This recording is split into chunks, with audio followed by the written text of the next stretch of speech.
Hey guys, what is up? I am now, I believe, in the 9th part of the Sengoku Jidai series, so we're actually approaching near the end. I predict I only have like 2 more episodes after this, so we're getting here, guys. And I'm really excited to continue this series because I'm really having fun with this one, to be frank. Um, I don't know, I'm so happy to finally kind of be looking into Japan, which is a thing that I haven't really looked too much into in this channel. So, I'm really happy to really learn, and just the plot twist and the people just is also great. So, if you want to watch the original video though with my yapping, the link is down in the description down below by Kings and Generals. And if you do enjoy my yapping and you maybe want to help me out in any way, shape, or form, feel free to please like, comment, and subscribe. It'd really help me out a lot, and maybe consider becoming like a Patreon or YouTube member, that also would help me out a lot. Alright, let's get to it. Without any further ado, let us watch more of Sengoku Jidai by Kings and Generals. Having brought the powerful Shimazu clan to heel, the Kanpaku now turned his gaze towards the other direction, the Kanto Plain and northeast Honshu. There, beyond Ieyasu's domain, lay the lands of the Hojo clan and the Date clan, the last powerful families whose allegiance was still on the fence. The Hojo, in particular, controlled the largest part of the fertile Kanto region, and ranked amongst the wealthiest families in Japan. If they wished, they could pose a significant threat to Toyotomi's regime. Their seat at Odawara Castle was a naturally fortified position, with the sea on one side and Mount Hakone and Lake Ashi on the other. The fortress was accessible only from 2 approaches, the coastal Tokaido Road and the mountainous Nakasendo, both of which were guarded by other Hojo castles. Naturally, the Hojo had reinforced Odawara's defenses with man-made fortifications. Moats, ditches, and strong walls complemented the banks and cliffs that surrounded the castle, making Odawara one of the strongest bastions in the land. Despite their own defensive strength, the Odawara Hojo had familial ties to the Tokugawa, as Ieyasu's daughter had married Hojo Ujinao, the son and heir of the clan head Hojo Ujimasa. Ieyasu on his own had provided a significant, if not insurmountable, challenge for Hideyoshi a few years before. If these two clans That's exactly what I was getting into my mind. I was thinking the exact same thing. Because like I mentioned at the end of last episode, like, Hideyoshi seems to be unstoppable now, but now that we're seeing, wait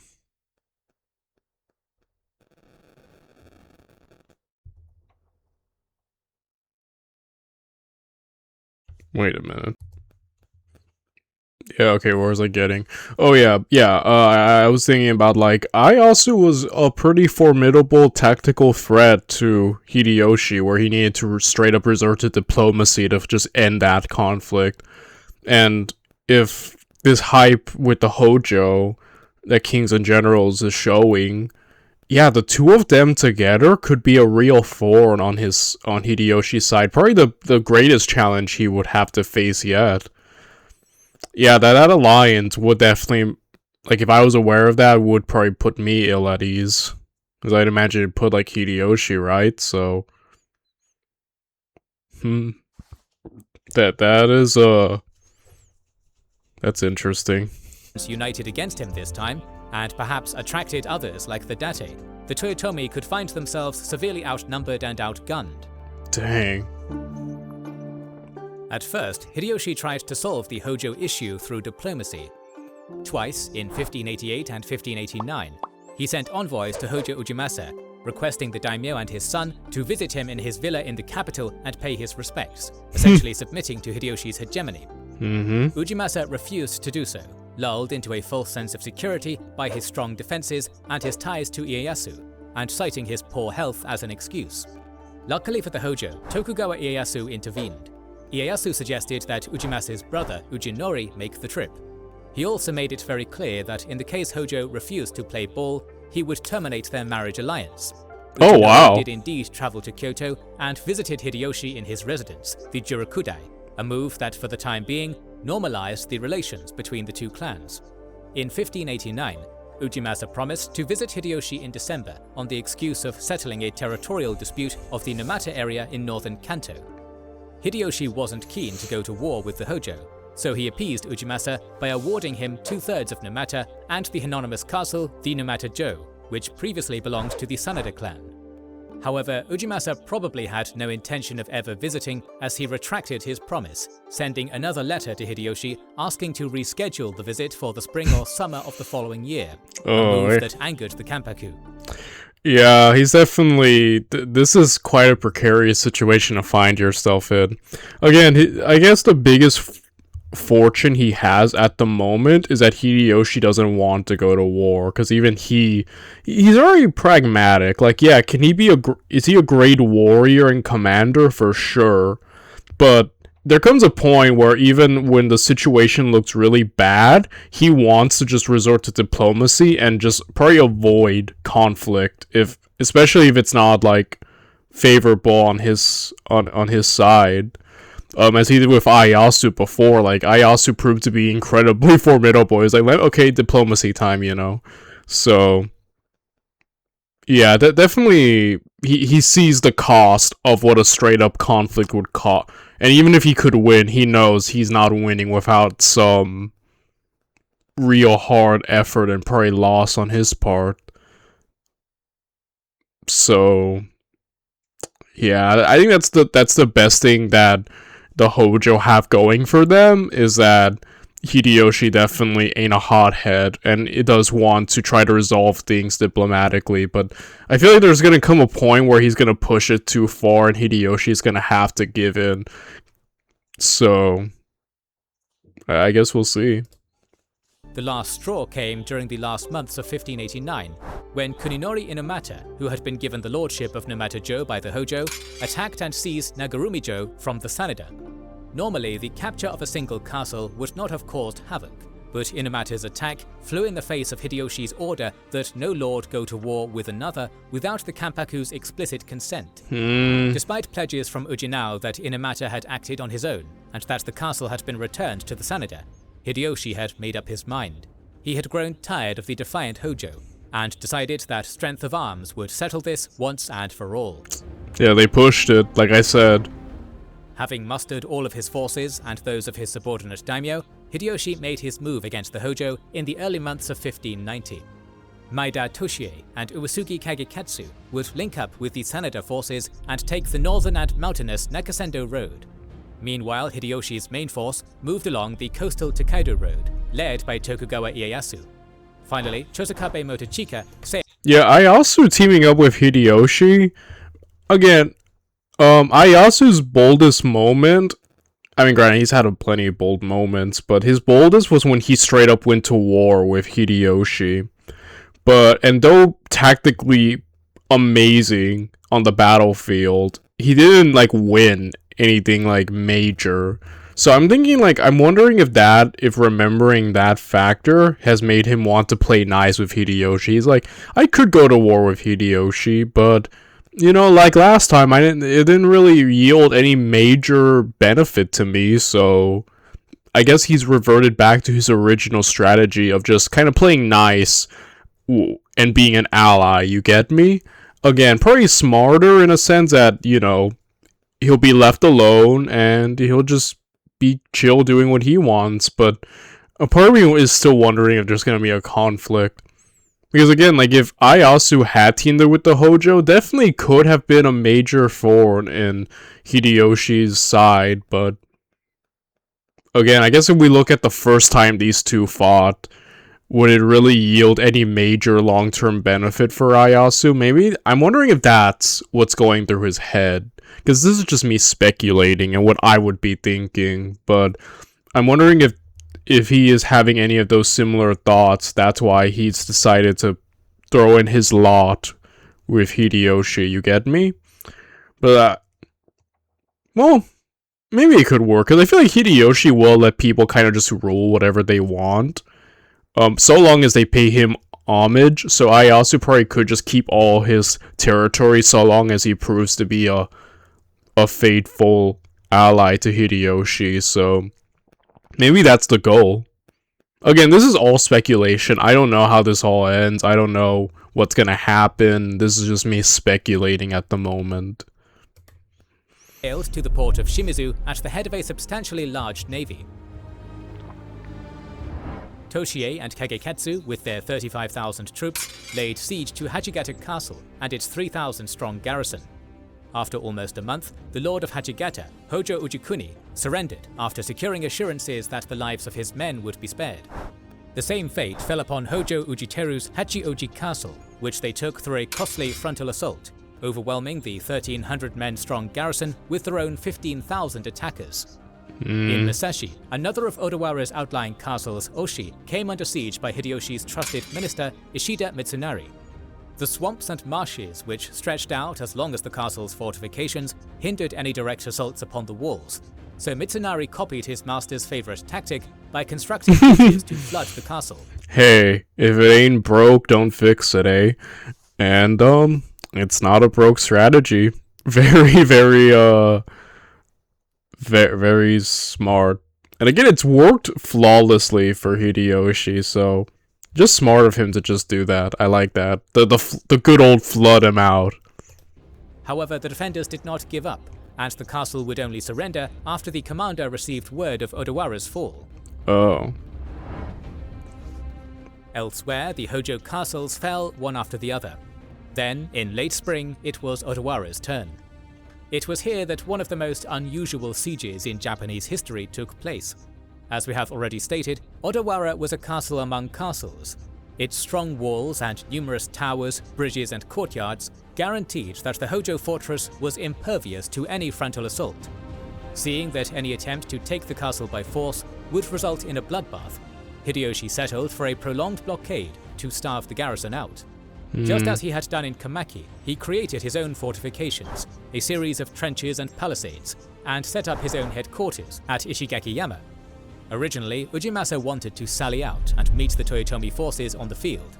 However, he was convinced to remain within the castle walls by one of his retainers, Matsuda Norihide, who had been secretly bribed by Hideyoshi. Since Odawara had a large stockpile of provisions, Ujimasa was content to stay idle.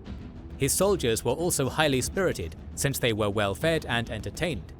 However, their music performances and games were nothing compared to what was happening on the other side of the walls. There, Hideyoshi was throwing a literal party, having brought in the wives and concubines of his men, as well as prostitutes, musicians, and actors to alleviate the boredom of his troops and to demoralize his opponents.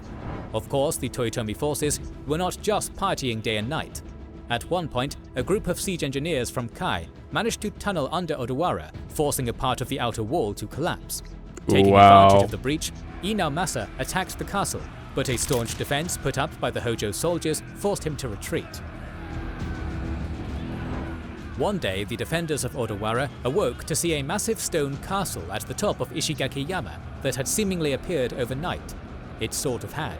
Hideyoshi's men had been constructing the castle these past 80 days, using a heavily forested area as a screen to hide their labor. When they were done, they chopped down the trees, revealing the castle. Thus, Hideyoshi created the illusion that the castle materialized overnight. That's really cool. I love this tactical, just big-brained, tricks. Because, again, he's very cunning. And that would kind of be terrifying. Imagine you just wake up and then you just see this thing over you. I'd be like, I'd be like, yo, did this drop from the sky or something? Like, man, I would be terrified. I'd be worried. They believed the trick, or rationalized Ishigaki-yama Castle's existence. Its construction was the final nail in the coffin of the Odawara defenders' morale. A few days later, the last hope the Hojo might have still died when Dete Masamune arrived with his army and joined the Toyotomi cause, even apologizing to Hideyoshi for being late during their personal meeting. With all other castles except Oshi having been captured and their last ally throwing their lot in with the enemy, the Hojo realized they couldn't win and offered their surrender. Perhaps they believed they would be permitted to rule over their lands, as the Shimazu in Kyushu. They were wrong. Ujimasa and his brother Ujiteru were forced to commit seppuku. Ujimasa's son and heir, Ujinao, was spared this fate on account of being Ieyasu's son-in-law. but both he and his wife were exiled to Mount Koya, where he died of smallpox a year later. Dang. The Kanto region had been ruled for almost a century by the later Hojo, but no more. Hideyoshi stripped them of their lands, though in time, Ujinori would be given Sayama province due to his good relationship with Tokugawa Ieyasu, and his family would hold that land until the Meiji Restoration over 200 years later. Kanto, the most fertile plain in all of Japan, went to Tokugawa Ieyasu. In hindsight, This is... Dude, Ieyasu is definitely smart. Like, look at what he gained. Again, he could have thrown his lot in with the Hojo. But again, like I said, like the last time he went to war with Hideyoshi definitely didn't work out in terms of yielding any great giant benefit. But here, this was smart. He is smart in his own way. Like, yeah, he's great on the battlefield, but, you know, he definitely knows who to align himself with. Except at one point where he went to war with Hideyoshi. That's like probably the one where it didn't always work out. But before and after so far, he's been really smart in who to go with, seeing where the winds are blowing, right? And then just siding and gaining from the chaos. Amazing. These guys are the main characters in my eyes. Like, they are the main characters. And gaining all this, all he has to do is continue being Hideyoshi's like you know, ally, and kind of, I guess, pay him homage. I'm guessing what he's also doing, and he gets to keep this and keep benefiting from whatever chaos. So, you ask me, that things are going pretty well for him.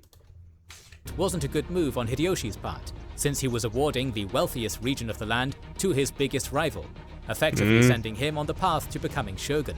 Oh. In return, Ieyasu gave up his ancestral land in Mikawa and those provinces he had conquered throughout his lifetime, including Totomi, Suruga, Shinano, and Kai. Still, his income skyrocketed to roughly 2.5 million koku, making him wealthier than Hideyoshi himself. Holy crap. Of course, Hideyoshi knew the economic value of Kanto. Hence, his decision to give it to Ieyasu was most likely done in order to move him further away from the political center of Kyoto, and to establish a powerful and dependable ally in the east to prevent any uprisings while Hideyoshi was busy invading Korea. In addition, Ieyasu would no longer be able to rely on Mikawa's battle-hardened and loyal samurai. Instead, he would have to earn the allegiance of the samurai he had just beaten. Perhaps Hideyoshi was gambling on the Kanto Bushi not fully dedicating themselves to their new daimyo. If he did, he was wrong. Oh, dang. Yeah, the diplomatic game is definitely very interesting to me in terms of, yeah, he gave him like one of the most richest, fertile places, and now it seems like, again, like a part of me feels like something's gonna happen, right? Like these guys are gonna once again maybe go at it. So there's definitely something. I feel like it has to end with these two, like, once again going at it. That's what the feeling I'm getting. It has to end with them, right? But we'll see. Yet the former Hojo lands were not the only ones to change hands. Hideyoshi had issued orders to the daimyo from northeast Honshu, including Date Masamune. These lords either neglected their orders completely, or, like Masamune, came to Toyotomi's assistance too late. Thus, the Kanpaku punished them accordingly by rearranging their land holdings. Setting up his new headquarters at Utsunomiya, he began accepting the daimyo who peacefully recognized his hegemony. At the same time, his army toured Oshu under Masamune's guidance, and pacified the stubborn warlords by the sword. Despite providing Hideyoshi with his assistance, the Date daimyo was not exempt from this punishment, with his 1.1 million koku domain shrinking down to around 700,000. As expected, the redistribution of land left many lords displeased, and as soon as Hideyoshi's forces moved out of Tohoku, rebellions began sprouting. Former retainers of the Kasai and Osaki clans in central Mutsu rose up in Isawa County, demanding the rule of the land be returned to the Date. They were joined by thousands of peasants who were disappointed by the treatment of their new liege lord, Kimura Yoshikiyo, and the heavy taxation he imposed. At the same time, Waga Yoshitada and Hieinuki Hirutada revolted in Waga and Hieinuki counties respectively. The rebels, some suspected to be supported by Masamune himself, enjoyed some initial success in capturing Futago Castle in October, the seat of the Wafa clan. Later in the winter, they followed up their success by capturing Toriyagaseki Castle because of Nanbu Nobunao's inability to relieve the siege due to the snowy weather. This was only the start of Nobunao's problems. The new year brought a new insurrection in March. Konohei Masazane, who disputed Nobunao's succession to the head of the Nanbu clan, rose against him with around 5,000 experienced warriors at his back. He then began attacking Sanohei's surrounding castles. It wasn't long before news of the insurrections reached Hideyoshi's ears. While the same harsh winter conditions that hindered Nobunao's actions would also prevent him from intervening, the situation would change in spring. Determined to bring peace across the land, Hideyoshi sent 30,000 men, led by Toyotomi Hidetsugu and Tokugawa Ieyasu, to re-punish Oshu for its insubordination. This would be the Kanpaku's final war fought on Japanese soil. They were joined by other great names of their time: Uesugi Kageketsu, Otani Yoshitsugu, Maeda Toshie, Ishida Mitsunari, and Date Masamune, who helped to put down the very rebels who wanted him as their ruler in an effort to clear the suspicion around his name. At the same time, another 60,000-man strong division that local troops had reinforced was pressing hard to suppress Masazane's revolt. On the 2nd of September, they laid siege to Konohei Castle after capturing the outlying forts. The fortress was protected by rivers on 3 sides and a cliff on the other, making it a natural stronghold. Despite enjoying this strong position, Masazane realized he was vastly outnumbered and sued for peace on the condition that the lives of those inside be spared. The castle was formally surrendered 2 days later, but the attackers went back on their promise, killing everyone inside, while Masazane and other leaders of the rebellion were transferred to Misako and executed. Dang. Look at that. This guy... Wow. I'm just looking at this map. Look at how big his influence is. Really amazing. And he's planning an invasion of Korea. I'm wondering if we're going to touch on that next episode. So I'm going to end the episode right here, and I'll see you guys tomorrow if he touches on the Korean invasion.